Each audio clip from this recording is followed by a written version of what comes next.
Magandang hapon po sa lahat. Gagabi na. This is 5:35 p.m. Pero sa oras ng Pilipinas, dapat hapon pa lamang ito. But understandably, magtatanong ka kung bakit din madilim na. Kasi ganun po, bilog po ang mundo. Science muna tayo. Bilog ang mundo. Habang nagpapaantay ako ng mga audience natin.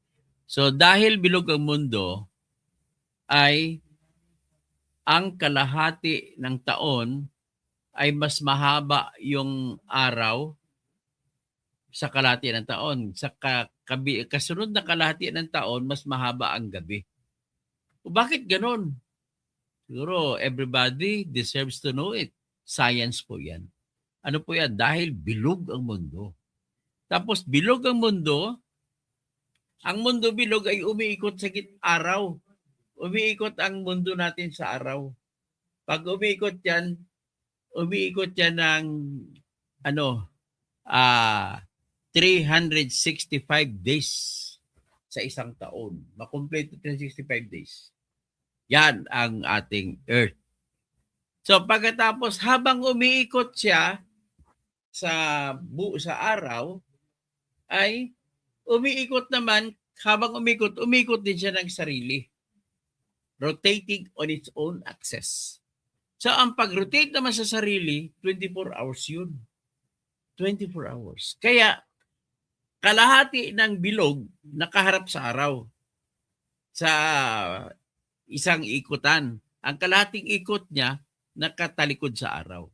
Kaya kung nakatalikod siya sa araw, ang tawag diyan gabi. Kung nakaharap siya sa araw, ang tawag diyan umaga. So ngayon, makita nyo ang ating mundo ay umikot sa kanyang sarili at umikot papunta sa gitna ng ang araw o sun ay sa itaas at sa kasi baba ng araw, ng Earth ay may North Pole, South Pole.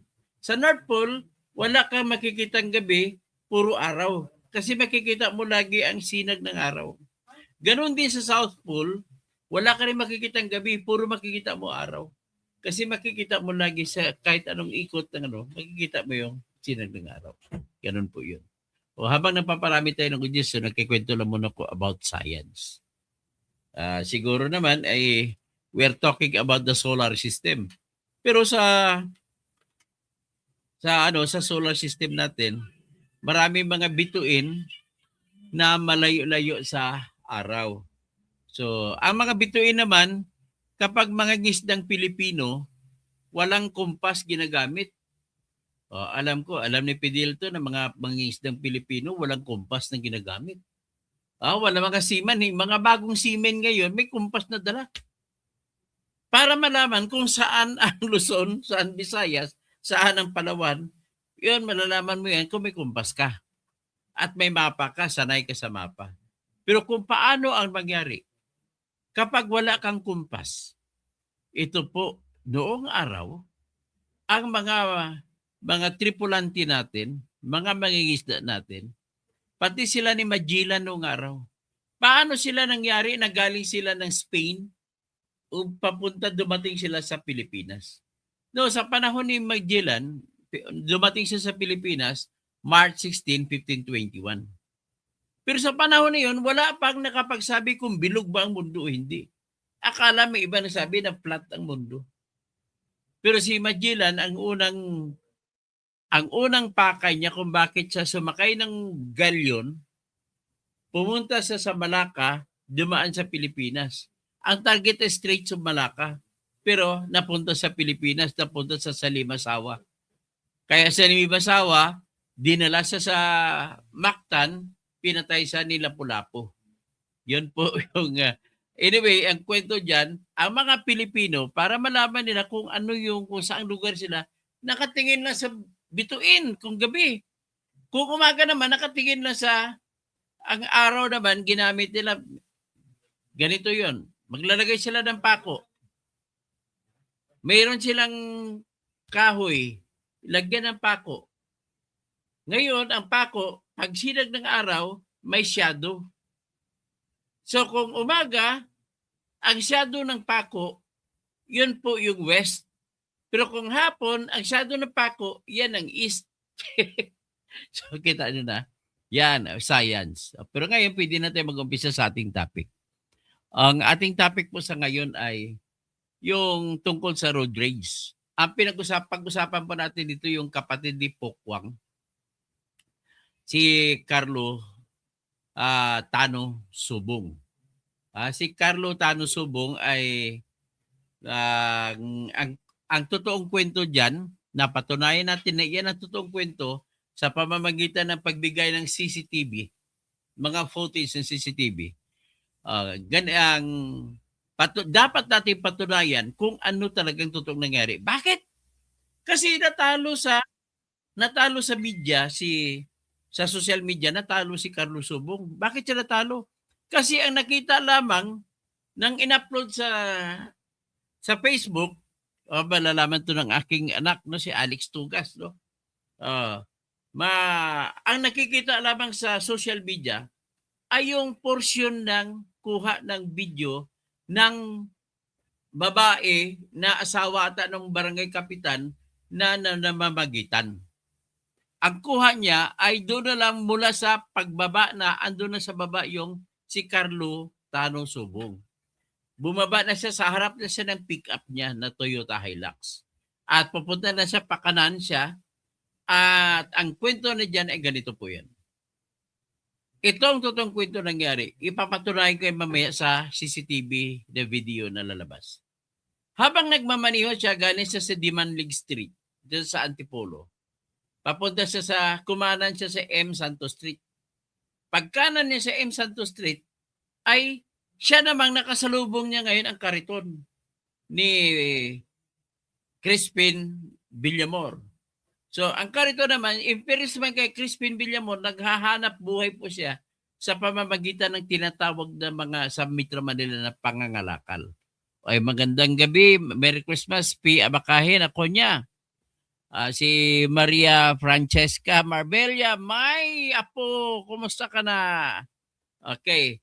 So ngayon, nung nagkasalubungan, ang pick-up na minamaniho ni Carlo Subong at saka yung kariton na tinutulak ni Crispin Villamor, ay ang problema kay Crispin Villamor, una, nanggaling siya sa malayo pa, bago magkasalubungan, nasa gilid siya ng kalsada. Nagtutulak ng kariton, kasama niya yung kanyang babaeng anak na may tinutulak din na maliit na kariton, parang laruan. So, nang dumating sila, pagdating na malapit siguro makatakbo ng mga 20 meters, ay gumitna sa kalsada sa M. Santos Street. Paggitna niya, siya namang pagkanan ng pick-up ni Carlo Subong. So, nagpasalubong na bunggo ngayon ng kariton ang kanang bahagi na harap ng pick-up ni Carlo Subong. Ayon naman kay Carlo Subong, hinayaan niya na yun. Wala na yun. Kaya lang, inatras, sabi niya, nakita niya na inatras ang kariton, tsaka binunggo ulit. Nang maramdaman niya binunggo ulit, bumaba ngayon si Carlo Subong at kinumpronta niya. Bakit naman? Okay na sana yun. Ibig sabihin okay na sana yun. Yung unang bunggo, okay na yun, pagbigyan niya na. Pero inulit mo pa. Tapos, habang nagsasalita siya ng ganon, ang driver, hindi man driver, ang nagtutulak ng kariton ay inatas niya naman yung kariton niya. Pangatlo, hindi na siya nakabunggo pero dinerecho niya. Pero habang nagsasabi si Carlo Subong, sana hindi mo na inulit, parang ganon. Nagsalita na, ang pagkasabi kasi ni Carlo Subong, medyo yung ugali ba na normal na lang sa atin, putang ina mo, di ba? Tarantado ka, bakit mo inulit mo pa? Parang ganon ang salita. So, ibig sabihin ay nagsimula sa ang problema nito ay nagsimula sa kasanayan mo ng salita. Sa nakasanayan na rin, kahit sinong tao naman Pilipino siguro, lalo na sa Metro Manila, mapapaputang ina, mapapi-ay. Kagaya kay sino to? Si Pastor Benny Abante, yung sinungaling na Peking congressman ng District 6 ng Manila. Ay hindi naman siya nanalo si Joey Oy. Pero anyway, kinukot ko lang siya kasi yung style niya, ina mo, ibig sa putang ina mo, pero bishop yun ha. Ibig sabihin, walang exemption pala itong ugali nating mga Pilipino. Kahit siguro abogado ka, doktor, o kung ano, andon pa rin ang kuminsan mapasalita ka na, putang, pina mo. Parang ganun ba? So, yun ang nangyari kay Carlos Subong. Tapos, tinalikuran siya nung nagtutulak ng kariton.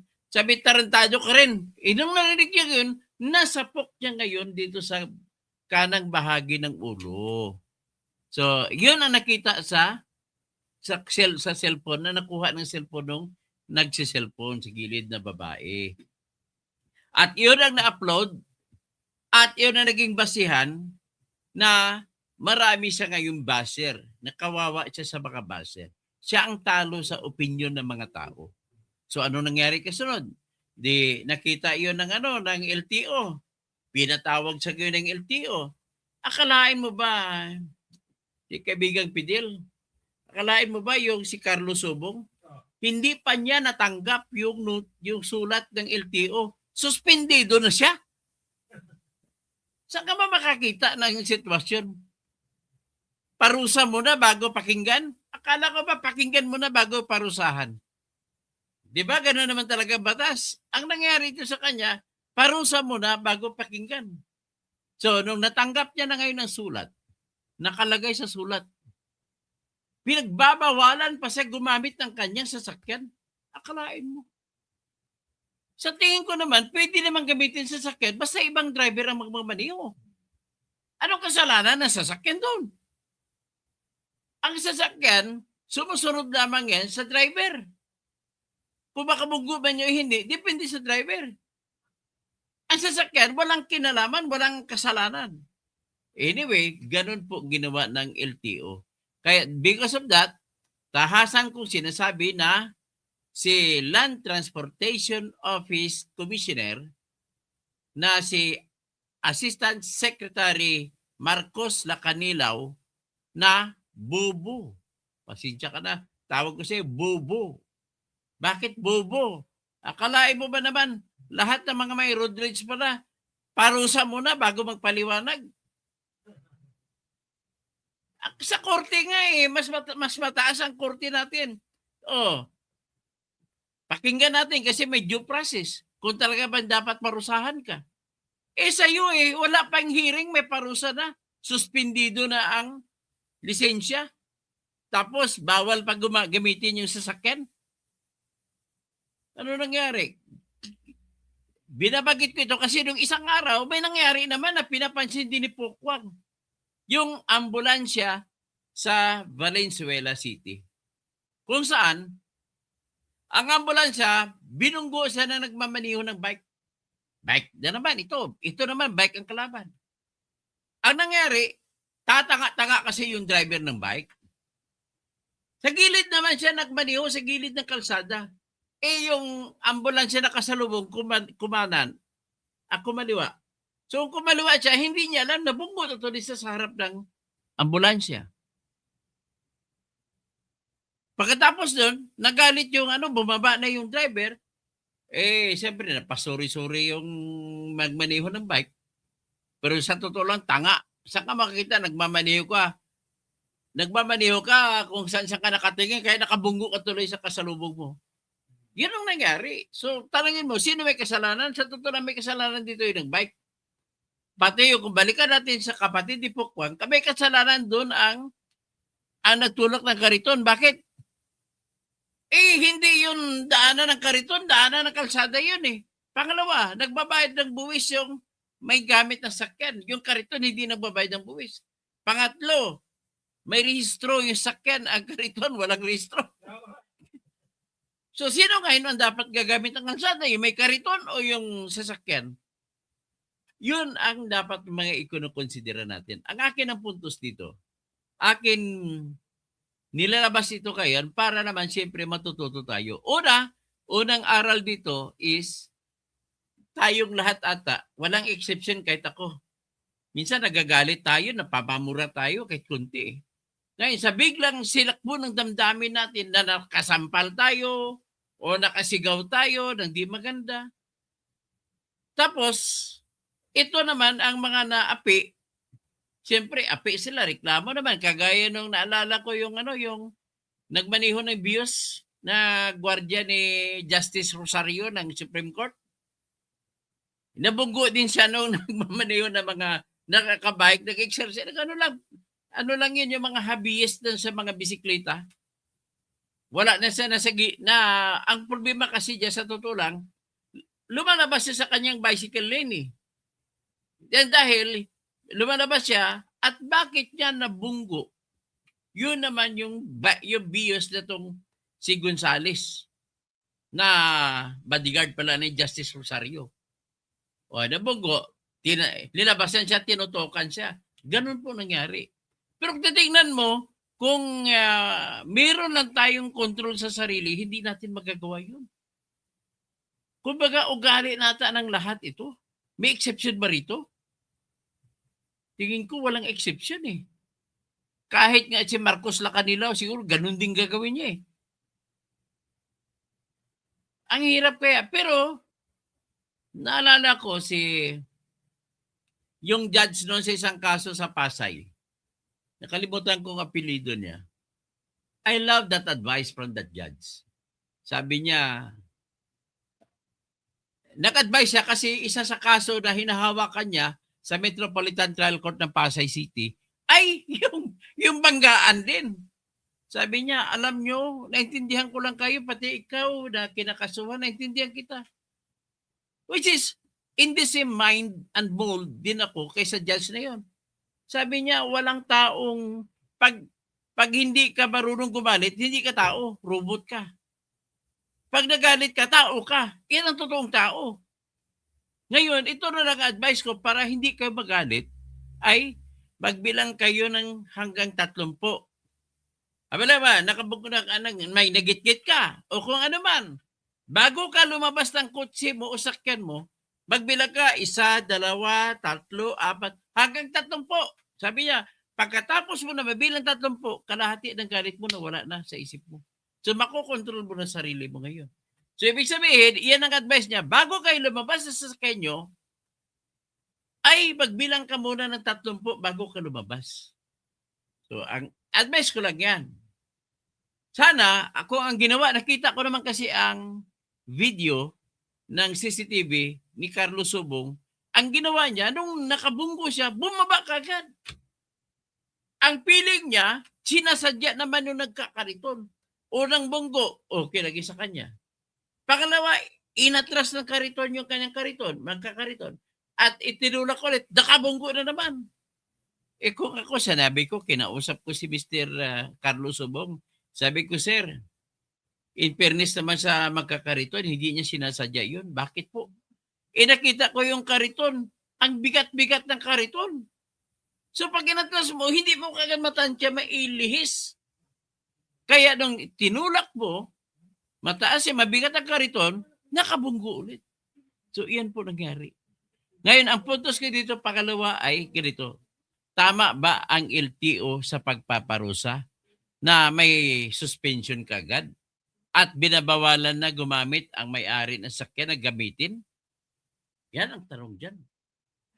Ngayon, para masagot ko ito, ay ginagawa ko, binasa ko yung batas patungkol sa trapiko. Republic Act 4136. Patungkol sa lisensya. Tinanong ko yung batas, kailan mo pwede i-revoke o isuspendihin ang lisensya ng isang driver? Dalawang uri siya. Kung driver ka na professional, ibig sabihin professional, nagmamaneho ka ng bus, nagmamaneho ka ng taxi, nagmamaneho ka ng Grab, nagmamaneho ka ng jeep, nagmamaneho ka ng tricycle. Ang ibig lamang sabihin, kapag ikaw ay professional kung tawagin, professional driver ka. At ang isang klase na driver ay non-professional driver. Pero hindi naman ibig sabihin na yung professional driver tsaka non-professional driver ay mas magaling ang professional driver. Hindi po. Tinawag lang ang non-professional driver kasi nagdadrive siya hindi para maghanap buhay. Nagdadrive siya sa kanyang sariling sasakyan. At ang pag-drive niya sa sariling sasakyan, hindi siya kumikita. Pag professional ka, sa pagmamaniho mo, bawat hawak mo ng manibela, pagtapak mo ng, pagkambya mo ng primera o di kaya forward o di kaya drive, kasi may mga, mayroon na kayong mga automatic, pag drive mo ba ganun, tumatakbo na kagad ang taripa ng sweldo mo. Pag ikaw ay, lalo pa ngayon, mga driver ni Cabral, tingin ko dun, sinisweldo dun, 2,000 isang araw eh. O kasi ang amo niya, flood control billionaire. Di ba? At hindi rin ako naniniwala na magpakamatay ang bilyonaryo. Awan ko, si Jonathan, maniwala ka ba? Marami kang pera, papakamatay ka? Ako, hindi ako naniniwala. Marami akong pera. Madali lang nga nag-discarte naman dyan, kagaga Janet na police. All right. Pakulong lang muna ako. Sentensya niyo ako. Lahat, sentensya. Pero ang pera na ninakaw ko, itabi ko, itago ko. After, kasi may batas sa atin. Batas natin sa ating Pilipinas, mahal na Pilipinas. Kahit marami pa ang sentensya sa iyo, kahit 1,000 sentensya, walang sinumang tao ang pwedeng ikulong sa mahigit, mas mahaba pa kaysa 30 taon. Lahat yan! Lahat yan, tanggal, lahat yan, automatic, labas ka. Paglabas mo, hanapin mo na yung pera mo, kukunin mo. Ganun po yun. Tapos, meron, ang isa pa, meron pang premyo. Anong premyo? May tinatawag na good conduct time allowance. Ang 30 years mo, ang sa bagong batas ng good conduct time allowance, ganito to. Pag nakulong ka, pag may good behavior ka sa loob ng kulungan, sa first 2 years mo, kada buwan, ang regalo sa iyo ng batas ay parang nakulong ka na may dagdag kang kulong na 21 days. So, ibig sabihin, sa first 2 years mo, nakulong ka tag 30 days bawat buwan, times 12, that is 360 days. Tapos, may regalo ka pa na 21 days kada buwan. So, yan ang regalo mo, 21 times 12. So, 2 times 12 is 24 plus 12 is 230 days. At 12 times 3, 30. So, may 10. 210 plus dalawang 42. 200, 22. 22, 21 times 2, 42. 42 plus plus 200, 10. So, meron kang 252 days na regalo. So, i-plus mo sa 360 days, i-divide mo naman ulit, magkakaroon ka, parang nakulong ka na mahigit 2.5 taon sa first 2 years mo. Pag next 3 years, sa 2 years and 1 day, up to 5 years, 23 days naman ang regalo. Pag matapos ka na kulong na 5 taon, 25 days ang regalo. So, makulong ka plus 25, pagkatapos kumakulong ka na 10 years, ang nangregalo niya is binibigay na sa 30 days hanggang sa mag 20 days, 20 years. So, ibig sabihin, madali mo lang mapuno ang 30 days. Oy, kinikwento ko ito, hindi para magturo o magdakaw, ha? Kasi si Napoles, pag matapos si sentensyahan, hanapin niya lang ang pera niya, puntahan lang si Brian Yamsuwan, na congressman ngayon sa Parañaque. Brian, ibigay mo na pera ko, pinatago ko sa iyo. Ito, laya na ako. Mr. Brian Yamsuwan, wala naman akong ebidensya, pero sinasabi sa akin ng mga source ko of information. ay pinatago daw ni Janet Napoles kay Congressman Brian Yamsuwa ng pera. Yan ang ginamit mo sa pagkampanya na tumakbo ka ng pagka-congressman sa Parañaque. Nadagdagan pa yan nung binigyan ka ng pera ni Tambaluslos. Nung tumakbo ka na congressman sa Bicol, Saro, kung saan si Tere Redon ay congressman sa ngayon, pumalit sa iyo, ay ang pera na hawak mo ay pera galing kay Janet Napoles. Yan, bistuhan na ngayon. Kasuhan mo lang ako ng libel para magpakitaan tayo ng ebidensya. So, ganyan, balik tayo doon sa batas ng trapiko. So, ang ginawa, dumalo ng hearing ang sabi ko kanina, di ba, ang conclusion ko lang, ang aral makuha, pagpakulong ka lang namang pakulong, tapos 30 years, tiisin mo lang. Paglabas mo, marami ka pa ring pera. Yan ang mga magnanakaw. Si Cabral, ganun lang gagawin niya, makalalabas na kagad eh. Itago niya lang ang pera. Hindi naman lahat mahuhuli. Ang alam ko, si Diskaya, marami ding pera. Huwag ka na makunwari na na-freeze ang pera mo. How can I tell her? Kung ano naman, may alam din ako kay Diskaya kung saan ang pera mo. Mr. and Mrs. Diskaya. So anyway, pinag-usapan lamang natin po yung road rage. So, ngayon, ang ginawa ng LTO kay Carlo Tano Subong na kapatid ni Pukwang Subong ay ganito. Pagdating doon, nag-hearing sila noong December 17, alas 10 ng umaga. Pinasalita. Ang nangyari kay Carlo Subong, pero bago mag-hearing, ay nagkita muna sila, sumuko sa police station si Carlo Subong pagkatapos niya galing Batangas kasi namili pa ng itlog. Ang negosyante kasi ng itlog to eh.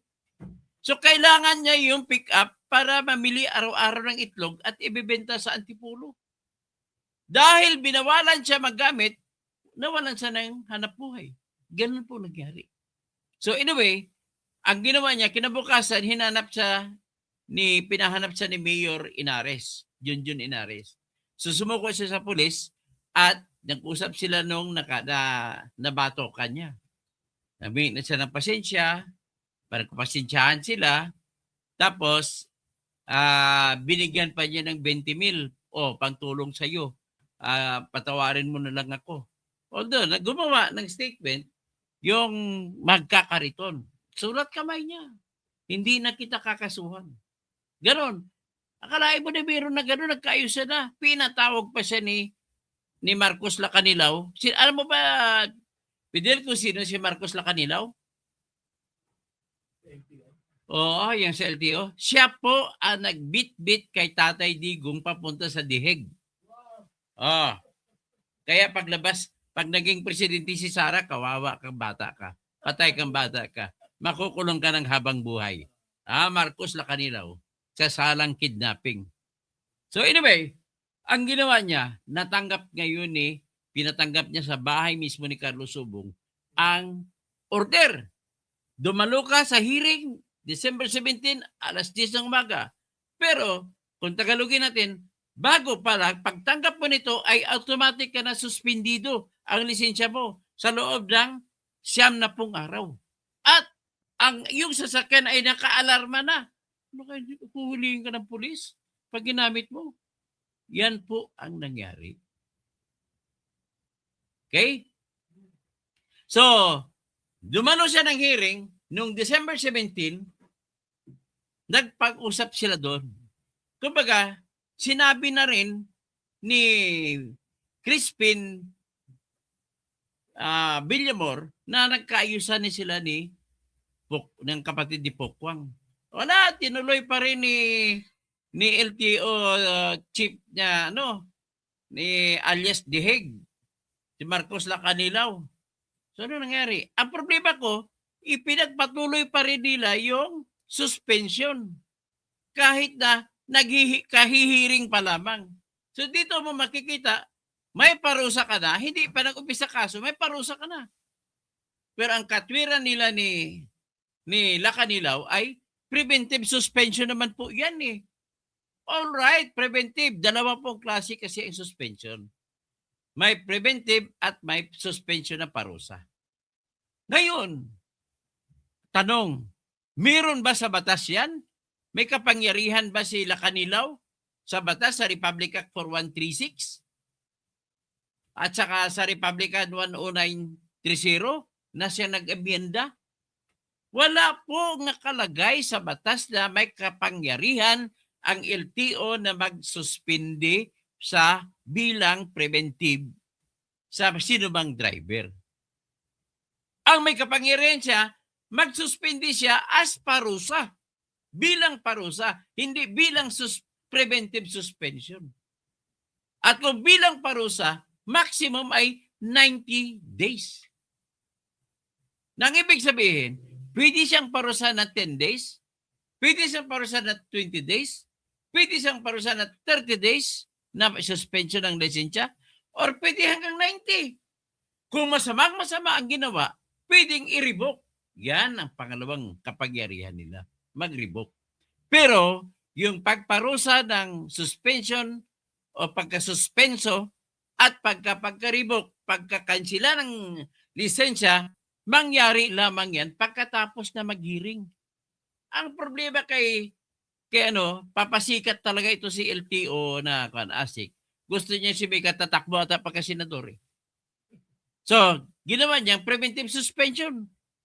Ulitin ko lang, wala po sa batas yan. At dahil ginawa mo yan, mananagot ka sa ombudsman, kakasuhan ka. Next, sa sasakyan naman, nilagay pa sa auto sa order. Alarm! Hindi mo magagamit sa sasakyan mo. Oh my God! Binili mo ang sasakyan mo para gamitin. Pwede naman gumamit muna yung ibang driver, kukuha ka. Hindi mo na magagamit ngayon. At ang matindi sa lahat yun, ang sasakyan pidil ginagamit sa araw-araw na kukumpra siya ng itlog sa probinsya. Pupunta sa Bulacan, Pampanga, kung saan may itlog, kumukuha doon. Sa Laguna, kumukuha ng itlog. Kasi ang itlog niya, lalaki siya, dalawa lang. Kailangan niyang itlog, kailangan puno-puno yung pick-up. Binibenta niya po yan sa Antipolo. Ngayon, wala siyang kita dahil ang sasakyan niya ay bawal drive, ida-drive. At itong taong ito po, dahil sa kanyang paghanap buhay, hindi na siya kumukuha ng driver niya kasi magastos. Mahigit 1,000 ang sweldo ng driver. Ang kinikita niya kulang. Kaya yan po ang nangyari. So ngayon ang leksyon dito, tama ba yung ginagawa? Ito, pakinggan mo nga natin. Tingnan mga natin ang Ipakita ko ngayon yung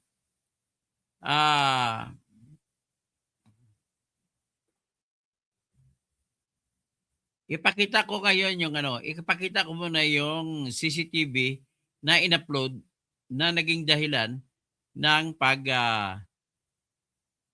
pagparusa sa kanya na wala pang hearing na parusahan na.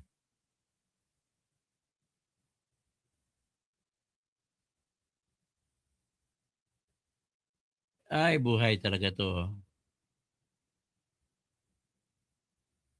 Ito. Pakita ko sa inyo. Ito na sa TikTok, ito na pinalabas ni Terry Redo na gusto magpapasikat. Tatakbo naman kasi si Terry Redo ng senador eh. Ayan.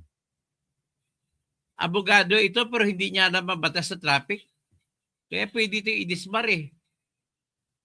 Ayan On video, slapping a man during a road rage incident. Ridon welcomed the LTO's swift move Ayan, to prevent him suspend the license for 90 days while the case is under investigation. Tawag ko kay Ridon, siya si Mr. Bean ng Pilipinas eh. Kita mo yung malaking dito niya para si Mr. Bean Kita mo dito ay Mr. Bean. But said stronger Mr. Bean talaga mukha niya. Tingnan mo. Ay Mr. Bean. action is warranted.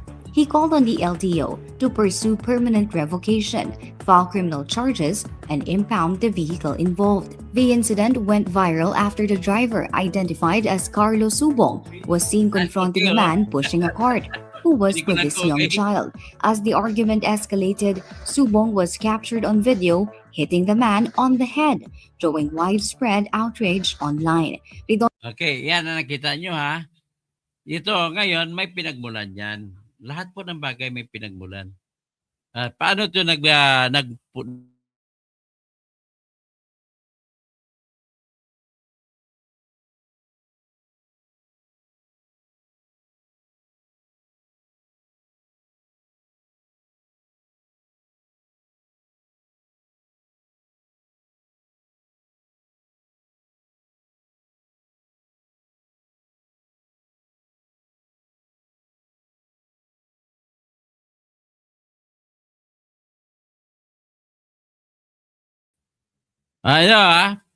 pasensya na naputol ako. Pero ini papatuloy natin. Ipakita ko na lang yung pakita ko na lang yung video na nakuha ko sa CCTV. Ito po yung totoong nangyari. Kung bakit napunta ron sa Sampalan Blues. Ito po yon. Mabuti na lang sa isang concerned citizen na nagbigay at nag-upload nitong video. Ito po yung totoong nangyari. Tingnan ninyo yung video. I-play natin. Pag i-play mo, magsimula siya sa time na 12, 13, 2025, 22, 26, 32. Anong ibig sabihin? 22 is alas 10 ng gabi, 26 minutos at 32 segundos. Ito yan. Yan. Wala lang sound yan. Magkikwento na lang ako. Makita mo dito sa dulo, ito may kariton. May green na nakabalagay, na square. Ito naman ang sasakyan niya. Itong anak ng babae, yan. Binanggo siya sa gilid, sa front ng kariton. Tapos, inatras naman ito ng lalaki ang kariton niya at binunggo ulit. Ayan, bunggo ulit. Kaya dito na natin makikita, malayo na yung anak ng magkakariton. Dito natin makita, bumaba na ng sasakyan niya si Carlos Sobong. At nilapitan niya, bakit mo na magbinunggo ng dalawa? Okay na sana yung isa lang. Pagkatapos, according to Sobong, na testigo rin ang mamang mataba dito, at saka yung asawa ng mamang mataba na nakadilaw, yan ang kumukuha ng video na in-upload. So, nang sinabihan ni Mr. Pukwang, ni Mr. Carlos Sobong, yung magtutulak ng kariton na okay na sana, tarantado ka, okay na sana yun. Isang tinulit mo pa. Ang sinagot siya, tarantado ka rin. Sabay tulak diretso. Kaya nasapok niya sa gilid ng ulo. Inamin naman ni Mr. Subong na nasapok niya. So, yan po ang totoong kwento na nangyari. So ngayon, patawarin ba natin si Mr. Subong? Kung ako tanungin mo, ang may karapatan na magpapatawad doon ay yung nasapok niya. Kung nagkapatawaran na sila, okay na sana yun sa kanilang dalawa. Kaya lang, inaamin ko na rin ang katotohanan na na-upload ito at maraming mga tao nakapanood. So, dadali natin sa totoong konteksto, ano ba talagang ugali ng tao, ng Pilipino particularly. Tayo po, mahilig tayo magsalita, tarantado, putang ina mo. At ang dahilan naman, pag ikaw naman makatinig, pag pinutang ina ka rin, galit ka rin. So, usual sa atin na yung buhat ng kamay. Yan po. So, ngayon ang tanong, bakit? Unang tanong ko, bakit hindi ka pa nga nagdidinig para malaman sino may kasalanan? Pinarusahan mo na kagad ng preventive suspension, hindi na makapag-drive ng kanin, makagamit ng lisensya. Tama ba yan, Mr. LTO? Marcos Lacanilaw? Sasagutin ko, mali yan.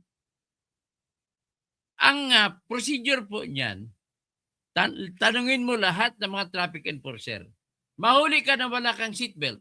Anong gagawin ng traffic enforcer? Parahin ka.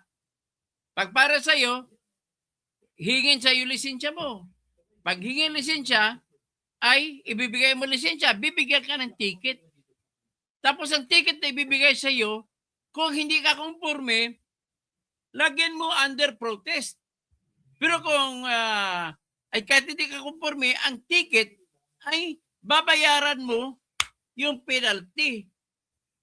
Pero pupuntahan mo yun sa opisina. Hindi mo pwede ibabayad yun sa traffic enforcer. Kundi, ang mangyari, gagamitin mo muna yung ticket pansamantala habang hindi mo pa nabayaran ang penalty. Pero, kung ikaw ay may under protest, pwede mong i-contest na hindi totoo yun at mag-hearing kayo sa opisina. Kung Manila City na traffic enforcer na kahuli, doon ka sa Manila City. Kung Quezon City, sa Quezon City traffic office ka.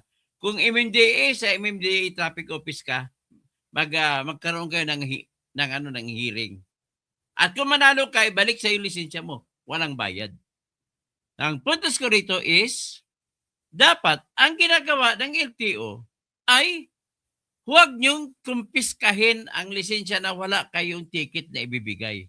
At bawal na mag-preventive suspension ka. At isang higit pang bawal na ginawa mo, Marcos Lacanilaw na bobo, ay yung ipatigil mo ang paggamit ng sasakyan. Anong kasalanan ng sasakyan? Without the driver, the car is nothing. The car cannot move without the driver. Maliban na kung may remote control. Di ba? So, ganoon lamang ipinakita ko yung ano dito, yung totoong nangyari at saka yung leksyon. Ang leksyon ng buhay, number 1 is, kung ikaw nalagay sa sitwasyon, ang kasalanan ng kapatid ni Pukwang dito ay bubaba siya kagad na mainit pang ulo niya. Kung sinunod niya yung advice ng judge sa Metropolitan Trial Court sa Pasay, na magbilang ka muna ng 30, paglabas mo hindi ka na mainit. Yan ang sagot sa pag-init natin. Kahit sino magaling, madali tayo mag-init. So nevertheless, mali talaga yung pagbatok. Maling-mali talaga yun. Ngayon, ang akin lang dyan is mali rin ang paggawa ng LTO na bawalan mo siya maggamit ng kanyang sakyan. At i-preventive suspension mo siya, wala pang parusa. Kahihiring nyo lamang Anong klase itong umalis ka na nga, mag-resign ka na nga dyan. Ha, Marcos Lacanilaw? Hindi mo alam ginagawa mo. Incompetent ka. Okay, yan lang yung aking dito, yung yung ating yung aral na makukuha para sa mga tao habang nagsiselebrate tayo ng Pasko. Kasi baka lalabas tayo, bibili tayo ng beer, bibili ko may makabunggo ka, magkipag-init ka. Naku, ang unang advice ko sa inyo is, pinakamaganda, magmura ka na lang sa loob ng sasakyan mo. Kasi, pag magmura ka sa loob ng sasakyan mo na wala nakarinig, at least namura mo na siya, hindi ka naman nakakasakit. Ang hindi mo nga lang alam, kung minumura ka rin. Pare-pare lang kinabuburad. Pero at least, pinakamaganda ng leksyon sa buhay is, pag may kagitgitan ka o may nakabangga sa'yo, kahit malaki pang damage, huwag na huwag kang lumabas at makipagbunuan ka na para kang nawala ng diamante o nagalawalan ng kang ginto na para kang ninakawan sa flood control. Hindi yun. Huwag kang lumabas. Magmura ka. Lahat ng mura mo, isigaw mo na sa loob ng manibila mo, sa harap ng manibila mo. Pero huwag ka magbukas ng pintuan at marinig ka, baka burahe ka rin, baka may barilyo, babaril ka pa. Kaya yan na lamang po ang unang leksyon na aking may babahagi. At pangalawa, bawal po yun sa batas, yung ginawa ni Lacanilaw na isuspendihin preventively ang lisensya ng tao. Bigyan mo po ng ticket ang tao. At ang ticket na binigay mo, yun ang gagamitin niya na pansamantalang driver's license habang may kaso siya sa kanyang pagkabunggo. Pangalawa, bawal na bawalan ang may-ari ng sakyan na gagamitin sa sakyan. Hindi na ba alam magkano ang buwanan na amortisasyon na binabayaran ni Carlos Subong doon? Tapos hindi niya magagamit? Tapos ang hanap buhay niya ay bibili ng itlog araw-araw alas 4, alas 3 pa ng madaling araw, bumibiyahe din papuntang Pampanga, Bulacan o Laguna kung saan may itlog. Kukuha ng pupunuin niya yun yung kanyang pick-up ng itlog. Pagkatapos i-deliver sa Antipuro, araw-araw niyang ginawa niyan. Biro mong perwisyo na ginawa mo, nakanilaw. Ang inyo lang self-aggrandizement para sikat ka lang, para kung tumakbo kang senador, makikilala ka na. Bullshit. So, yun. Hanggang dyan na lang po tayo. Merry Christmas na lang sa inyo. Pati sa iyo, may Merkus na kanila. Merry Christmas. Okay. Okay. Sa kay Helen Bagyo, good afternoon daw. Kanina pa to pala. Kay isa anak ko ring isa no sa Mindanao, si Alex Togas. Tapos si Faye Bakahin ako niya. Good evening. Sa Butuan naman ito. Asan ka ba ngayon? Sa Agusan del Sur, sa Bayugan o sa Kabadbaran? Si Faye Bakahin o doon ka kaya sa Timog? Tagum, Davao del Norte. Miss Daisy, magandang gabi po, Katoto. Gregorio Babaran, naalala ko si Atty. Rowena Guanzon na panlait sa kapwa. Kung ako naman tanungin mo, may karapatan din si Guanzon na magsalita kasi nilalait din siya. Pero ang advice ko kay Atty. Guanzon, sundin mo ang advice ko, murahin mo na lamang punta ka man sa CR kaya doon ka na magmura. Murahin mo sarili mo. Yan na lang. Kasi pag magmura kami, balik din, magmumura din ang kaharap mo. Gano'n. Okay. Tapos, Bombi. Tapos, sino pa? Vicente Jr. Barnido. Happy New Year, 2026 Engineer to. Okay. Tapos, Ben Marhuerto. Tapos, si Jerome Aguilar. Good afternoon, sir, watching from Ireland. Ingat, sir, baka marami nagalit sa iyo. Okay lang yan. Magmura na sa loob ng bahay nila, hindi ko lang marinig. Watching from Malaysia, sabi naman ni Andrea Gueco. Andiyan na bakasyon ka pala akala ko sa Singapore ka. Ha? Maya pabingi na lang sa iyo, Andrea. Kung saan ka man. Sa Neil Perry. Sa Proud Pinoy, si Bamakino daw, Proud Pinoy. Charlie Whiskey, Merry Christmas, Toto. Merry Christmas din. Lidio Gallego, Gensianyo, Garmay. Malipayon nga Paskwa. Kaga mahamungayaon nga bagong tuig dira sa inyo sa Gimaras. Maraming insertion si Congressman Nava sa Gimaras. Grabe. Kawatan din ba yan? Tapos si Ara Sausa, good afternoon, Tony. God bless and protect you always. Sa Ben Marhuerto, pwede po ba gamitin ang video sa Facebook para gawin evidence to suspend license? Basta may hearing muna. Walang problema, gagamitin mo lahat ng lumabas sa social media, pwede nyo po gamitin ebidensya. Basta magaling na pagpresenta ng ebidensya. Kasi kung hindi magaling pagkapresenta, mababaliwala lang ng korte yan. Love TV Patrol, Beer, Ledio Galigo Ganciano, grabe, marami gali ka, kanabong na, kanabang na komedyante, mga kong at senators natin. Drexler Ocampo, ang issue dito, bakit hindi siya hindi nanakit na nga siya eh. Bakit siya nanakit? Sabi ko na nga, hindi issue yan eh. Normal na sa ating Pilipino eh. Na kapag masigawan, tarantado ka rin. Marami sa atin ang umaalsa, nagbubuhat ng kamay. Kaya nga, siyempre, ang leksyon ko diyan, kung tawag pa sa mga Cebuano, ang tambag ko ninyo bay, ayaw mo paggawa sa inyong sakinan. Ang inyo na lang, kasabad ang inyong driver sa sulod. Kaya ibig sabihin, huwag na kayo lumabas sa inyong sakyan, pagalitan nyo lang driver nyo kung may driver kayo sa loob ng sakyan nyo. Huwag yung lumabas kayo, makipag-away ka, baka may baril pa yung nakasigawan mo, patay kang bata ka. Problema dyan sa mga traffic enforcers, they rather look for violators instead of preventing people to violate traffic laws. O nga no, magandang ideya yan, Charlie Whiskey. Merry Christmas. Our traffic enforcers are more on looking for traffic violators than solving the traffic problem. Minsan ba nagtatago pa yan, di ba, Fidel? Nagtatago pa yan. Tapos bulagain ka, hey, huli ka! Grabe yung mga ka natin, no? Mga Pilipino talaga, maraming style talaga. Ah. Ah. Magmura kayo doon, magsalamin na muna kayo sa gitna ng central mirror. Andrea Guico, mamasyal lang po dito, sir. Ano, masyal ka pala dyan sa, ano, sa Malaysia? Tawid, sabagay, tawid lang Malaysia galing Singapore. Balik din ako mamaya, nag-Christmas lang ako dito sa Malaysia. Wow, big time naman tong kaibigan ko. Magkabalin, good big time ka dyan. Proud Pinoy, Merry Christmas and Happy New Year. Sir Attorney Toto Kausing.